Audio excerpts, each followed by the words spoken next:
वानी अपनी सौतेली माँ शांति और अपनी सौतेली बहन गौरी के साथ रहती थी। उसकी माँ और उसकी बहन उसे एक आंख भी पसंद नहीं करते थे क्योंकि वे सौतेले थे।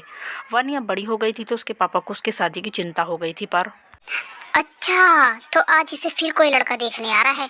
मुझे ऐसा कुछ करना पड़ेगा जिससे कि वो इसे देखकर बिल्कुल साफ मना कर दे। माँ, लेकिन तुम ऐसा क्या करोगी? अभी रुक, तू बस देखती जा। वानी सो रही थी। उसकी माँ शांति उसके चेहरे पर काला रंग लगा देती है। वानी बेटा, अभी उठे नहीं हो? अभी सो ही रही हो? आज तुम्हें लड़के वाले दिखने आ रहे हैं, अच्छे से तैयार हो जाना आज। अरे ये सब काम तुम मुझ पर छोड़ दो, मैं वानी को तैयार कर दूंगी। अरे ये तेरे मुंह पर काला रंग कैसे लग गया? वानी, ये चेहरे पर काला रंग कैसे लग गया? मुझे नहीं पता बाबा, ये काला रंग मेरे चेहरे पर कैसे आ गया। अब क्या होगा बेटी, मेहमान दोपहर तक आने वाले हैं। तू जल्दी से उठकर अपना मुंह धो ले, शायद साफ हो जाए। मेरा काम तो हो गया। मैं देखती हूँ तू कैसे शादी करके यहाँ से जाती है। अरे तू यहाँ से चली जाएगी तो हमारा क्या होगा? तू तो एक नौकरानी है हमारे लिए, फिर हमें सारे दिन पूरे दिन काम ही करना पड़ेगा। माँ, तुमने तो कमाल ही कर दिया। वानी का चेहरा देखकर मुझे हंसी आ रही थी। काला रंग तो छूटा ही नहीं, ऐसे ही था। बेचारी वानी को तो ये पता ही नहीं था कि जिस माँ और बहन को वो अपना समझ रही है वो ही उसके सबसे बड़े दुश्मन है।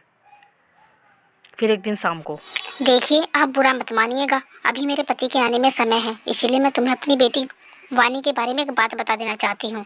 उसको मिर्गी के दौरे पड़ते हैं, और तुम मेरे पति को मत बताना कि मैंने तुम्हें ये बात पहले से ही बता दी है। क्या? तो क्या हम एक बीमार लड़की के लिए रिश्ता लेकर आए हैं? अभी लड़के की माँ शांति से बात कर ही रही थी कि तभी वानी आ जाती है। वानी कपकपाते हाथों से चाय लेकर आती है। उसके हाथ से ट्रे छूट जाती है और उसको चक्कर आ जाते हैं और तभी वो बेहोश होकर नीचे गिर जाती है। चलो जी, यहाँ पर रुकने का तो कोई फायदा नहीं है, लड़की को मिर्गी के दौरे पड़ते हैं।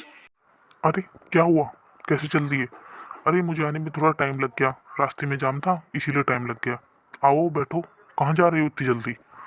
तुम्हारी बेटी को मिर्गी के दौरे पड़ते हैं, तुम ये बात छुपाकर अपनी लड़की के लिए रिश्ता ढूंढ रहे हो। शर्म आनी चाहिए तुम्हें। वानी के पापा वानी को लिटा देते हैं। थोड़ी बहुत देर बाद वानी को होश आता है और वो देखती है कि उसके पापा फूट फूट कर रो रहे हैं और वो अपने पापा के पास जाती है। मैं जानती हूँ बाबा, आप मेरी वजह से बहुत परेशान हैं, लेकिन मुझे खुद ही नहीं पता, मेरा शरीर अचानक से कांपने लगा और मुझे कब बेहोश हो गई मुझे पता ही नहीं चला। तुझे पता भी नहीं चलेगा। मैंने सुबह तेरी चाय में नशे की दवाई मिला दी थी ताकि असर शुरू हो जाए और तू बेहोश हो जाए। वानी, तुम्हारी वजह से तुम्हें पता भी है तुम्हारे बाबू को कितनी परेशानी हो रही है। जो भी रिश्ता आता है कोई ना कोई बात हो ही जाती है। मुझे तो लगता है कि तुम्हारी किस्मत में शादी है ही नहीं। मैं तो कहती हूँ जी, इसका छोड़ो, गोरी के बारे में कुछ सोचते हैं।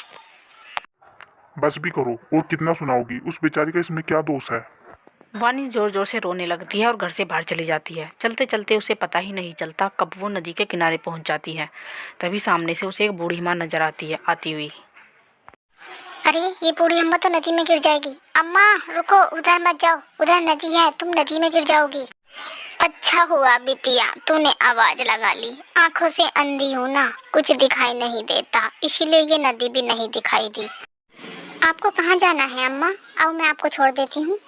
मुझे दुर्गा मंदिर जाना है, मैं वहाँ ये फूलों की माला बेचती हूँ। आ जाने में लेट हो गई, शायद मैं अपनी दिशा भटक गई हूँ। दुर्गा मंदिर इस दिशा में नहीं, उस दिशा में है, आओ मैं आपको छोड़ देती हूँ।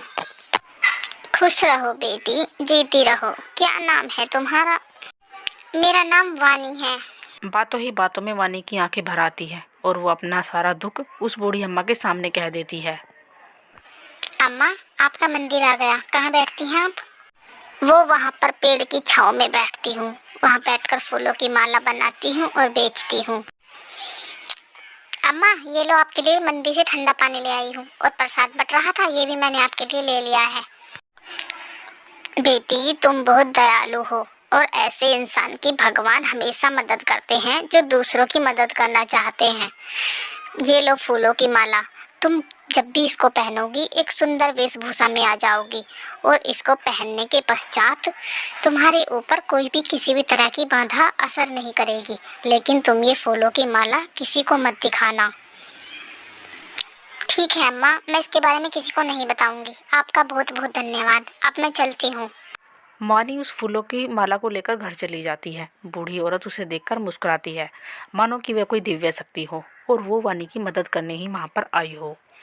ऐसे ही कुछ दिनों बाद फिर से एक अच्छा रिश्ता वानी के लिए आता है और फिर से उसकी सौतेली माँ कोई षड्यंत्र रचती है और वानी उस फूलों की माला को पहनती है और एक बहुत सुंदर ड्रेस में आ जाती है। अरे वाह, आज तो तू खुद ही तैयार हो गई। ये ले, भगवान का प्रसाद खा ले, सब कुछ अच्छा होगा। हमें आपकी लड़की बहुत पसंद है। आप बस जल्दी से करके अब शादी की मुहूर्त निकलवा लीजिए। हलवे में नशे की दवाई मिलाई थी, उसने अभी तक असर क्यों नहीं किया? जी जी, मैं अपने पंडित जी से बात करके तुम्हें जल्दी ही खबर देता हूँ। आज उन बूढ़ी अम्मा का दिया हुआ जादुई हार पहनकर मेरे ऊपर कोई परेशानी नहीं आई।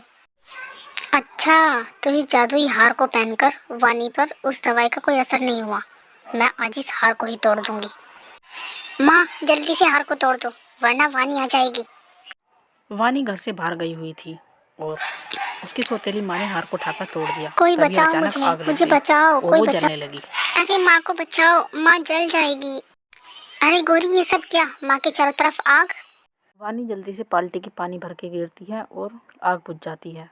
वानी की सौतेली माँ उसके पापा को सब कुछ सच सच बता देती है और माफ़ी मांगती है।